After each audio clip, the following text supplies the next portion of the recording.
Assalamualaikum warahmatullahi wabarakatuh. Saya Hanifah dengan NIM 20011219 dari program studi psikologi. Video ini dibuat untuk memenuhi tugas mata kuliah pengantar kewirausahaan.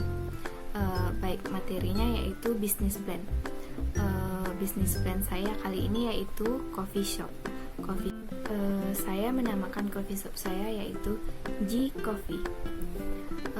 Latar belakang dari coffee shop saya yaitu kopi menjadi minuman yang populer di Indonesia sejak zaman dahulu kala. Semua masyarakat Indonesia suka meminum kopi, mulai dari rakyat kelas bawah sampai pejabat negara. Ada banyak alasan orang Indonesia gemar minum kopi, diantaranya yaitu karena kopi sudah ada sejak lama. Jadi, orang Indonesia ini sudah mengenal kopi sejak zaman dahulu. Kopi di Indonesia memiliki kualitas yang sangat baik, memiliki cita rasa yang unik, dan juga perkebunan kopi ada di berbagai tempat di Indonesia. Di daerah saya, Riau, masyarakat yang doyan untuk minum kopi bersama khususnya di warung. Maka peluang untuk bisnis kopi masih terbuka luas. Jadi pada umumnya warung kopi adalah tempat untuk minum kopi. Namun sekarang tidak lagi. Di Riau, warung kopi merupakan tempat nongkrong yang populer.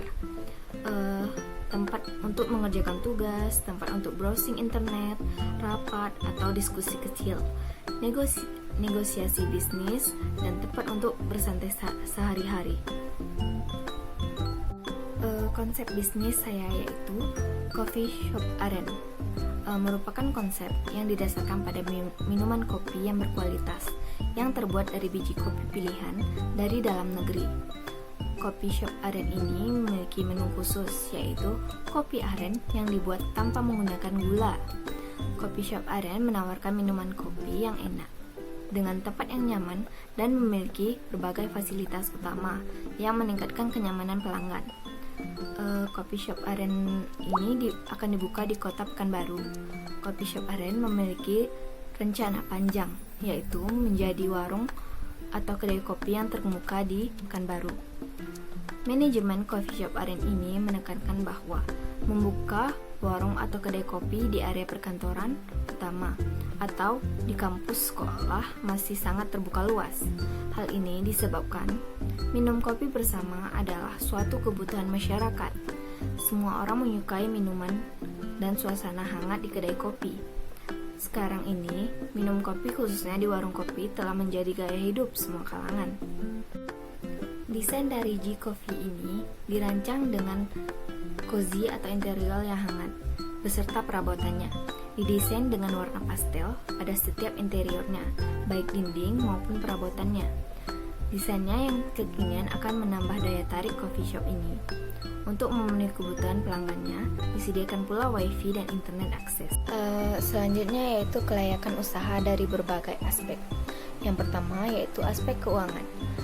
Dalam sumber modalnya yaitu kopi kami ini dari sumber modal awal dari pemilik dan pinjaman bank serta investor lainnya yang ingin menanamkan modal kepada kami. Lalu analisa usahanya. Rata-rata omset per bulannya yaitu 100 juta rupiah. Untuk bahan bakunya 40%, yaitu 40 juta rupiah. Lalu laba kotornya 60 juta rupiah. Untuk biaya operasionalnya yaitu gaji pegawainya 9.250.000 rupiah. Untuk overheadnya yaitu 3 juta rupiah. Untuk sewa tempatnya 2.500.000 rupiah. Lalu langganan internetnya 750.000 rupiah. Operasional IT-nya yaitu 3.500.000 rupiah. Lalu untuk biaya penyusutan alat diambilnya dari rata-rata yaitu 2.500.000 rupiah. Untuk operasional lain-lainnya yaitu 5 juta. Jadi total semuanya yaitu 26 juta. Lalu laba bersihnya atau outletnya 34 juta. Nah, untuk keuangan ini teman-teman bisa pause videonya. Aspek yang kedua yaitu aspek pasar. Yang pertama untuk jalurnya, periklanan dan promosi. Yang kedua, segmentasi. Kedai kopi ini membidik semua kalangan, tapi lebih mengacu pada kalangan menengah ke bawah seperti pada para kaula muda dan mahasiswa, dengan pemberian harga yang terjangkau dan tidak menyulitkan, tetapi juga tidak mengesampingkan kualitas produk sebagai tujuan utama kedai kami. Lalu, aspek yang ketiga yaitu aspek organisasi. Aspek dari diri sendiri yaitu bertanggung jawab atas berdirinya perusahaan, menjamin legalitas perusahaan secara hukum, sebagai pemegang kekuasaan tertinggi dan pemberi wewenang atau kekuasa untuk dijalankan oleh masing-masing manajer atau divisi lainnya. Lalu, bertanggung jawab atas kelangsungan perusahaan. Lalu, berhak menyelenggarakan pertemuan atau rapat dengan pihak-pihak lainnya. Monitoring perusahaan dari report tiap-tiap manajer. Lalu, mempunyai keputusan mutlak atas outlet melalui manajer tiap divisi dengan meninjau evaluasi kondisi dan situasi terlebih dahulu. Untuk yang keduanya yaitu komunitas. Dari HRD manager atau owner. Bertanggung jawab atas semua sumber daya manusia yang bekerja di kafe.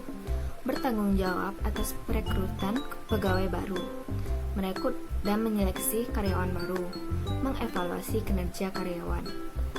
Lalu finance manager, bertanggung jawab atas keuangan perusahaan, berkoordinasi dengan tiap-tiap divisi untuk kebutuhan keluar masuknya uang kas. Lalu mengatur daftar keperluan berkas, nota pembelanjaan dan tagihan. Lalu merancang anggaran untuk keperluan operasional, gaji, purchase, promosi, atau maintenance. Lalu melaporkan kondisi keuangan kepada general manager dan owner. Lalu selanjutnya yaitu marketing manager, bertanggung jawab atas promosi kafe, menentukan dan mempertahankan target pasar yang telah ditentukan perusahaan, lalu meningkatkan penjualan dan omset, lalu memperluas jangkauan pasar. Selanjutnya yaitu barista, merupakan ujung tombak dari perusahaan ini yang membuat dan meracik kopi-kopi di sini. Lalu membuat menu-menu untuk customernya, lalu menjaga kebersihan bar, lalu bertugas untuk mencatat order pesanan tamu dan mengantarkannya ke tamu. Untuk aspek yang keempat yaitu aspek produksi. Yang pertama, teknis dan teknologi, berkaitan dengan pilihan, lokasi proyek, jenis mesin, teknologi atau peralatan lainnya yang sesuai dan pemilihan yang sesuai. Peralatan jasa, yaitu saluran wifi atau internet, studio baca atau perpustakaan mini, PlayStation dan lain-lainnya. Peralatan dapur dan kafe, yaitu kompor gas, blender, mesin kopi, ice cream machine, mesin es, gelas, cangkir, dan alat-alat lainnya. Untuk aspek yang kelima yaitu sumber daya manusia. Jadi kriteria masing-masing jobnya itu yaitu yang pertama koki, lulusan SMK atau SMA jurusan pengolahan, mempunyai pengalaman minimal 1 tahun, bersih, jujur, dapat bekerja dalam tim. Tugasnya yaitu mengolah makanan dan minuman, membersihkan peralatan dapur, dan menjaga kebersihan lingkungan. Lalu waitersnya, kriterianya yaitu lulusan SMA atau SMK, jujur, berpenampilan menarik, bersih dan cekatan. Lalu tugasnya yaitu melayani pesanan tamu, mengantar, dan menjaga kebersihan lagi. Sekian video presentasi saya. Apabila ada kesalahan kata mohon dimaafkan. Assalamualaikum warahmatullahi wabarakatuh.